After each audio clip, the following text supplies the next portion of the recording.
अमित शहा आणि एकनाथ शिंदे यांच्या गुप्त भेटीची हवा काढत देवेंद्र फडणवीस यांनी ठाण्यामध्ये देखील आता एकनाथ शिंदे यांना ठणाणा करायला लावायचा आणि तो कसा याविषयी आडाखे बांधलेले आहेत.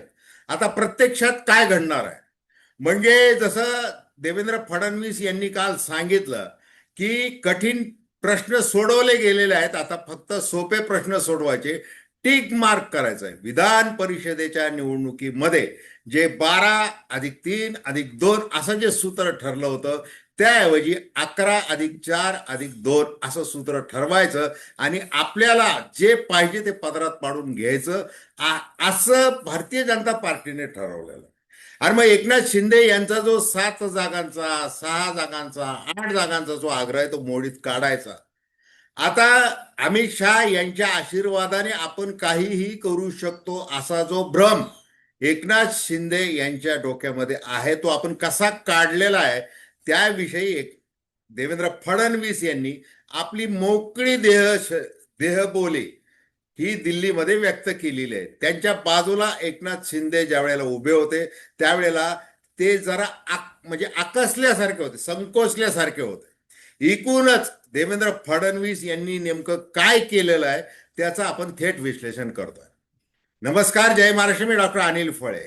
माझी आपल्याला विनंती की चॅनल सबस्क्राईब करावं, सबस्क्राईबचं बटन दाबावं, बेल आयकॉनचं बटन दाबावं आणि आपल्या प्रतिक्रिया बिनधास्तपणे नोंदवाव्या.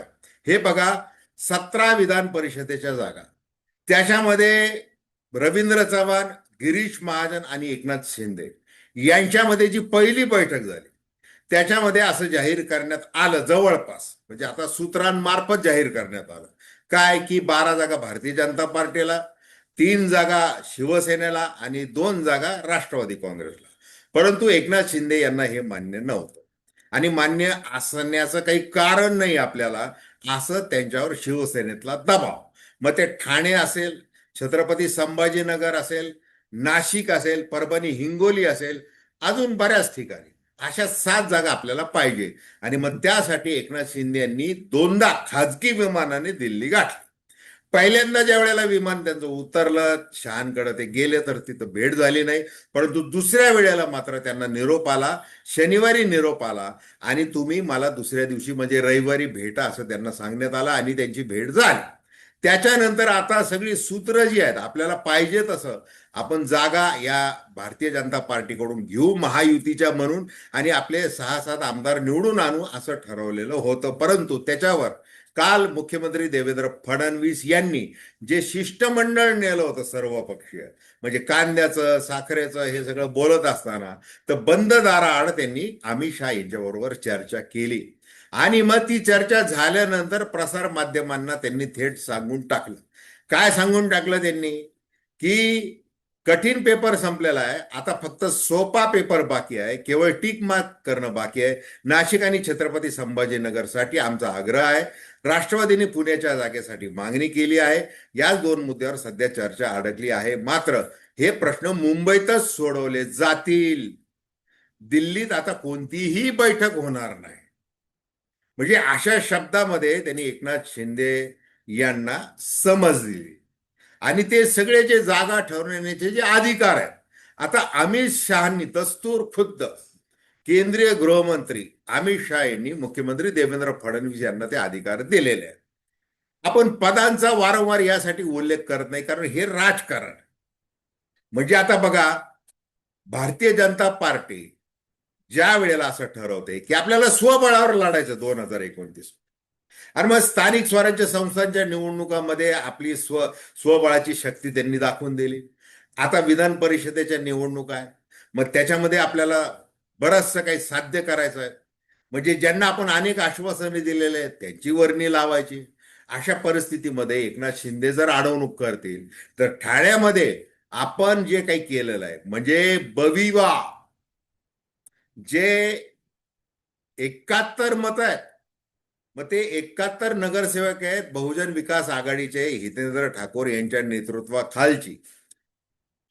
त्यासाठी जर एकनाथ शिंदे म्हणत असतील की क्षितिज ठाकूर यांना आम्ही उमेदवारी देऊ आणि मग आमचे जे मुळात 346 मतं आहेत जिजाई संघटना मिळून आणि याच्यामध्ये अजून 71ची भर आम्ही टाकू, याला छेद कसा द्यायचा. तर देवेंद्र फडणवीस जसे दिल्लीला शिष्टमंडळ घेऊन गेले, इकडं त्यांनी हेमंत सावरा आणि राजन नाईक या दोन आमदारांना कामाला लावलं. आणि मग या दोन आमदारांनी काय केलं, राजीव पाटील वसई विरारचे माजी महापौर यांची भेट घेतली आणि त्यांना सांगितलं की तुम्ही जर असा वेगळा विचार केला तर आम्ही तुमचा वेगळा विचार करू. म्हणजे जर शिंदे यांनी ठाण्यामध्ये जर काही गडबड करायचा प्रयत्न केला, त्यांनी ऐकलं नाही किंवा काय जे करायचा प्रयत्न केला तर आपणही आपली ताकद वाढवायची. मग शिंदे यांनी जी काही खेळी खेळलेली आहे ती मोडीत काढायची, यासाठी ही भेट घालून आणण्यात आलेली आहे. आणि मग आता प्रश्न काय, छत्रपती संभाजीनगर, नाशिक याच्यामध्ये काय बदल होतील ते होतील. काय नेमकं ठरणार आहे त्याला अजून बघा की अजून 3 दिवस आहेत, म्हणजे 4 दिवस आहेत. 1 जूनला अर्ज भरायचे आहेत. त्या दरम्यान अजून काय होऊ शकतं हे आपल्याला कळेल. आता ज्या वेळेला मुख्यमंत्री देवेंद्र फडणवीस चिडतात, कुणावर चिडतात, शिवसेनेच्या मंत्र्यांवर चिडतात. हे कधी पाहिलेलं आहे आपण, ज्या वेळेला या महानगरपालिकांच्या निवडणुका घोषित झाल्या त्याच्या आधी, ज्या वेळेला शिंदे पिता पुत्रांचं जे बलस्थान आहे ठाणे वसई त्या सगळ्या MMR पट्ट्यामध्ये, ते मोडीत काढायचं. कल्याण डोंबिवली असेल सगळीकडं. मग तिथल्या पदाधिकाऱ्यांना थेट भारतीय जनता पार्टीमध्ये प्रवेश द्यायला सुरुवात केली. रवींद्र चव्हाण, गणेश नाईक यांनी जनता दरबार घे, अमुक घे, तमुक घे, टीका कर एकनाथ शिंदेवर येथेच सुरू केलं. त्यावेळेला शिवसेनेच्या मंत्र्यांनी काय केलं, थेट कॅबिनेटवरच बहिष्कार टाकला. आणि मग त्यावेळेला बहिष्कार टाकल्यानंतर ते देवेंद्र फडणवीस यांच्या CMच्या त्या दालनामध्ये गेले आणि त्यांनी सांगितलं हे जे काही चाललेलं आहे ते काय आम्हाला पसंत नाही.